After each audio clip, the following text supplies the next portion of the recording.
اليوم كمناضلين والمناضلات جهة الرباط سلازمور زعير في إطار تفعيل المقررات الرائدة والحاسمة التي اتخذها تيارنا خلال اللقاء التأسيسي بمدينة الدار البيضاء يوم 19 أبريل 2013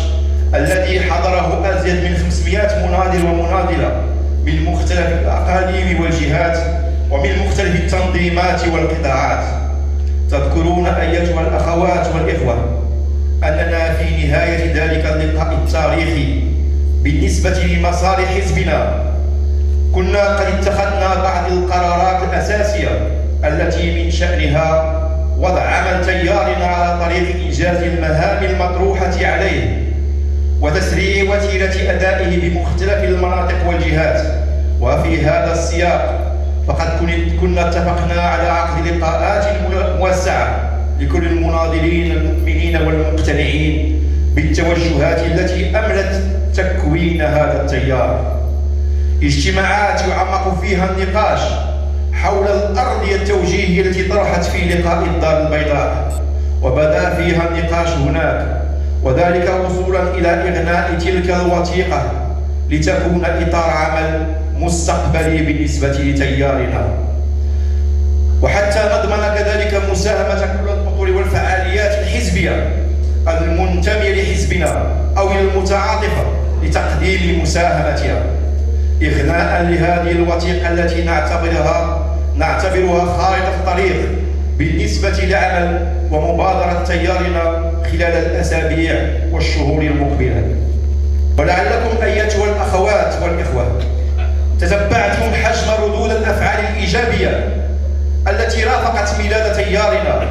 وحجم التعاطف الملموس الذي أبانت عنه مختلف الفعاليات الحزبية التي أتيح لها التعبير عن رأيها في مناسبات متعددة، وهو أمر نعتز به نفتخر به ويجعلنا مطمئنين إلى سلامة وقوة وصلابة الاختيار الذي سلكناه، متجاوزين كل التأويلات الضيقة أو القراءات المتحيزة أو التفسيرات المغرضة التي لجأ إليها بعض ممن لم تتسع نفوسهم لهذه القفزة التنظيمية النوعية في تاريخ حزبنا. لقد أدرك المناضلون والمناضلات أن تأسيس تيارنا بعد ملابسات المؤتمر الأخير التي أحاطت بها الورقة التوجيهية بشكل واضح، لقد أحس الجميع بأن ميلاد تيارنا كان استجابة موضوعية لحاجة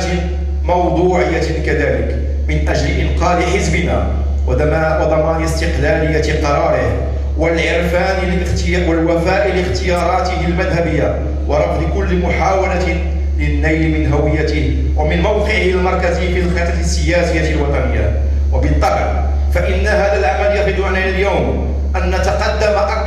أكثر في توضيح أهدافنا وتدقيق برنامج عملنا وفتح مجالات التحرك التنظيمي المسؤول داخل صفوف الحزب. لقد اتخذت السكرتارية الوطنية قرارا حاسما نعتبره مهما للغاية في المرحلة الراهنة من مسار تيارنا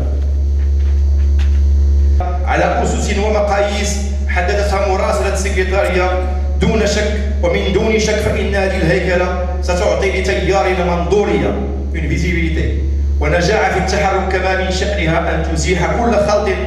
أو غموض في عمل التيار وتوجهاته وأهدافه.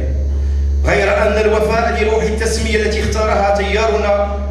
اخترناها لتيارنا الديمقراطي والانفتاح يقتضي اعتبار الهيكلة لحظة في مسلسل إنجاز مهام أساسية تجعل حزبنا كما كان دائما في طريقة التفكير في القضايا السياسية والاقتصادية والاجتماعية والثقافية للمجتمع المغربي، وتضع الحزب حقا في موقع ومستوى اقتراح الحلول في تماس مباشر مع حركة المجتمع المغربي وفي إنصات مستمر لنبض المجتمع وتطلعاته وانتظاراته ومطالبه. إن التقدم الميداني في إنجاز هذه المهام هو ما سيعطي لتيارنا تلك القدرة على النفاذ مجددا إلى وعي الناس ووجدانهم وعقولهم، وهو ما سيمكن الحزب من إعادة الانخراط في الدينامية المجتمعية والسياسية بشكل أكثر تجدرا وأكثر قدرة على إنجاز مهام البناء الديمقراطي الذي لا زالت الطريق أمامه طويلة وشاقة. الأخوات والإخوة، يقول المثل المعروف: إن رحلة الألف ميل تبدأ بخطوة.